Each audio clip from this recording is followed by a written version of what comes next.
यौम तकबीर नाकाबिले तस्खीर दिफा पाकिस्तान के लिए ये दिन इतना अहम क्यों? भारत के 5 एटमी धमाकों का जवाब कैसे दिया? एटम बम बनाने वाले साइंसदान कौन थे? डॉक्टर अब्दुल कदीर को हाउस अरेस्ट क्यों रखा गया? इन्हें मोहसिन पाकिस्तान क्यों कहा जाता है? क्या कौम ने मोहसिन पाकिस्तान का हक अदा किया? क्या एटमी ताकत बनना पाकिस्तान के लिए जरूरी था? पाकिस्तान एटमी ताकत कब और कैसे बना, जानिए खबर टाइम की स्टोरी में। कौमों की जिंदगी में ऐसा वक्त भी आता है जब एक बर वक्त फैसला इनकी तकदीर बदल देता है। ऐसा ही एक लम्हा पाकिस्तान की तारीख में भी रूनुमा हुआ।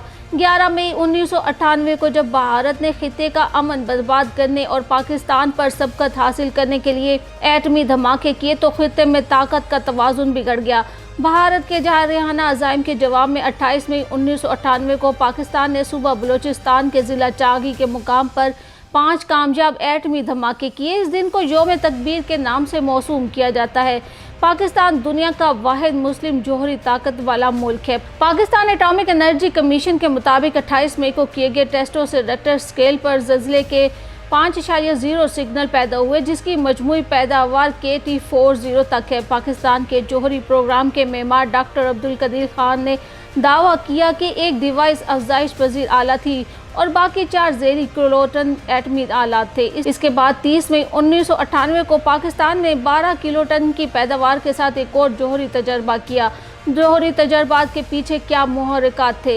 ये जोहरी तजर्बा बलूचिस्तान के ज़िला चागी के रासकोह पहाड़ों में किया गया। चागी अव्वल पाकिस्तान का एटमी हथियारों का पहला तजर्बा था। ये 11 और 13 मई 1998 को हिंदुस्तान के दूसरे जोहरी तजर्बों का स्ट्रेटेजिक जवाब था। टेस्टों की कुल तादाद 6 थी। भारतीय फौज के जरिए मंसूबा बंद और इस पर अमल दरामद किया जाने वाला ऑपरेशन ब्रेस्टिक हिंदुस्तान की रियासत राजस्थान में हिंदुस्तान की मुसल्लह अफवाज का एक मुश्तरका असला फौजी मिशन था जो पाकिस्तान की सरहद से मुत्तसिल है। ये 1986 में हुआ था, जबकि हिंदुस्तान का दावा है कि ये कार्रवाई महज हिंदुस्तानी जंग में नए तस्वुरात की जांच पड़ताल के लिए की गई थी। 6 लाख से ज़्यादा हिंदुस्तानी फौजियों को पाकिस्तान की सरहद के करीब जमा किया गया था। यही वजह है कि बहुत से दावे ऑपरेशन ब्रेस्टिक के गिर्द घूमते हैं। ये एक फौजी मशक नहीं बल्कि एक स्कीम थी कि पाकिस्तान के साथ चौथी जंग के लिए सूरत हाल पैदा की जाए। मई 1998 में भारत ने 5 जोहरी धमाके किए और इसका जवाब पाकिस्तान ने 6 एटमी धमाकों से दिया। भारत अददी एतबार से दुनिया की तीसरी बड़ी ज़मीनी फ़ौज, चौथी बड़ी फ़िज़ाइया और 5वीं बड़ी बहरिया रखने वाला मुल्क 1974 में ही एटमी तजर्बा करके खित्ते में एटमी असलहे की दौड़ शुरू कर चुका था। मजबूरन पाकिस्तान को भी अपने दिफा के लिए इस दौड़ में शामिल होना पड़ा। दूसरी बड़ी वजह यह थी कि पाकिस्तान अपने महदूद वसाइल के बायस भारत के साथ रवायती हथियारों की दौड़ में मुकाबला नहीं कर सकता था। जरा सा शक भी सारे प्लान को दफन कर सकता था, मगर इस मुश्किल तरीन मिशन का बेड़ा भी ISI के सर फिर मारखोरों ने उठाया हुआ था। ISI के मारखोरों ने इस बात का यकीन दिलाया कि वो हसास हालात पर भारत की नज़र भी नहीं पड़ने देंगे।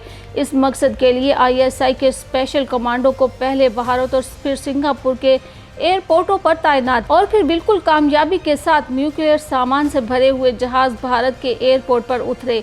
कई घंटे इंतज़ार करने के बाद तेल डलवाया गया और पाकिस्तान आए। भारत, जो पाकिस्तान का सबसे बड़ा दुश्मन था, इस सारे मामले में बेखबर रहा कि पाकिस्तान इसके एयरपोर्ट के न्यूक्लियर सामान की मुंतकिली के लिए इस्तेमाल कर चुका था। ये दुनिया की नज़र में नामुमकिन तरीन मिशन था जिसे ISI ने मुमकिन कर दिखाया और इस सब के पीछे मोहसिन पाकिस्तान डॉक्टर अब्दुल कदीर खान की भी बहुत मेहनत थी, जो कि पाकिस्तानी साइंसदान और पाकिस्तानी एटम बम के खालिद थे। 31 मई 1976 में जुल्फ़िकार अली भुट्टो की दावत पर इंजीनियरिंग रिसर्च लेबॉर्ट्रीज के पाकिस्तानी एटमी प्रोग्राम में उन्होंने हिस्सा लिया। बाद इस इदारे का नाम भी सदर पाकिस्तान ने 1 मई 1981 को तब्दील करके doctor AQ Khan research laboratories रख दिया। ये इदारा पाकिस्तान में यूरेनियम की अफसूदगी में नुमाया मुकाम रखता है। डॉक्टर अब्दुल कदीर खान ने नवंबर 2000 में किक्स नामी दस्तगाह की बुनियाद भी रखी। अब्दुल कदीर खान पर हॉलैंड की हुकूमत ने गलती से अहम मालूमात चुराने के इल्ज़ाम में मुकदमा दायर किया, लेकिन हॉलैंड, बेल्जियम, बरतानिया और जर्मनी के प्रोफेसरों ने जब इन इल्ज़ामात का जायज़ा लिया तो उन्होंने अब्दुल कदीर खान को बरी करने की सिफारिश करते हुए कहा कि जिन मालूमात को चुराने की बिना पर मुकदमा दाखिल किया गया है वो आम किताबों में भी मौजूद है, जिसके बाद हॉलैंड की अदालत आलिया ने इनको बाइज्जत बरी कर दिया। डॉक्टर अब्दुल कदीर खान वो मायानाज साइंसदान हैं जिन्होंने 8 साल के इंतहाई कलील अरसे में अनथक मेहनत और लगन के साथ एटमी प्लांट नस्ब करके दुनिया के नामवर नोबल इनाम याफ्ता साइंसदानों को वर्ताए हैरत में डाल दिया।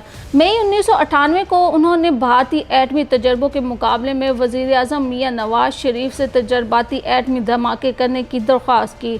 बिलाखिर वज़ीर आज़म मोहम्मद मियां नवाज शरीफ के दौर में आपने चागी के मुकाम पर 6 कामयाब एटमी तजर्बात किए।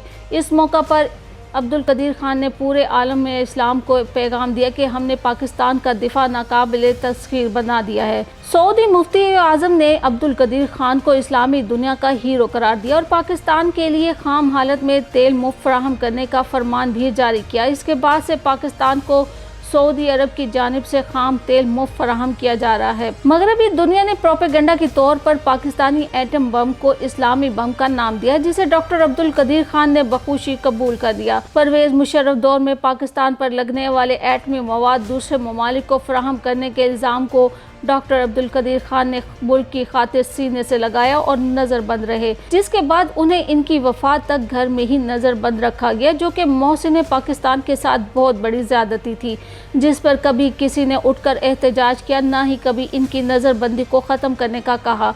इसीलिए अपने एक इंटरव्यू में इनका कहना था कि इन्हें एक चीज़ का पछतावा है कि उन्होंने इस कौम के लिए काम क्यों किया। इससे बेहतर था वो कोई प्रोफेसर बन जाते। उन्होंने 150 से ज़ायद साइंसी तहकीकाती मज़ामीन भी लिखे। 1993 में कराची यूनिवर्सिटी ने डॉक्टर अब्दुल कदीर खान को डॉक्टर ऑफ साइंस की एजाज़ी सनद से भी नवाजा। 14 अगस्त 1996 में सदर पाकिस्तान फारूक लगारी ने इनको पाकिस्तान का सबसे बड़ा सिविल एजाज़ निशान इम्तियाज़ दिया, जबकि 1989 में हिलाल इम्तियाज़ का तमगा भी इनको अता किया गया। डॉक्टर अब्दुल कदीर खान 10 अक्टूबर 2021 की सुबह 7:04 पर वो पाकिस्तानी कौम को सोगवार छोड़कर दार फानी से कूच कर गए। डॉक्टर अब्दुल कदीर खान की वसीयत के मुताबिक इनकी नमाज जनाजा फैसल मस्जिद में अदा की गई और मोहसिन पाकिस्तान की खिदमत का हक अदा कर दिया गया। मगर आज भी बहुत सी जगहों पर पाकिस्तान को एटमी ताकत बनाने वाले का नाम डॉक्टर अब्दुल कदीर खान की जगह डॉक्टर अब्दुल सलाम का लिया जाता है, जो कि एक और बहुत बड़ी नाइंसाफ़ी है। इनकी ज़िंदगी में तो उन्हें इनकी खिदमत का सिला नहीं दिया गया। इनके मरने के बाद तो इन्हें ये एजाज़ दिया जाए कि इनकी वजह से पाकिस्तान एटमी ताकत बना और इसी जुर्म में उन्होंने अपनी पूरी ज़िंदगी नज़रबंदी की सज़ा काटी। अगर कहा जाए कि हम एक एहसान फरामोश कौम है तो कुछ गलत ना होगा। यही वजह है कि आज पाकिस्तान एटमी ताकत तो बन गया है, मगर आज फ़लस्तीन में जो कुछ हो रहा है इस पर एक इस्लामी एटमी ताकत रखने और बड़े बड़े इस्लामी ताकतवर ममालिक की खामोशी से अवाम इसीलिए नतीजे पर पहुंची है कि दिफा पर इतना खर्च आखिर क्यों किया जाता है।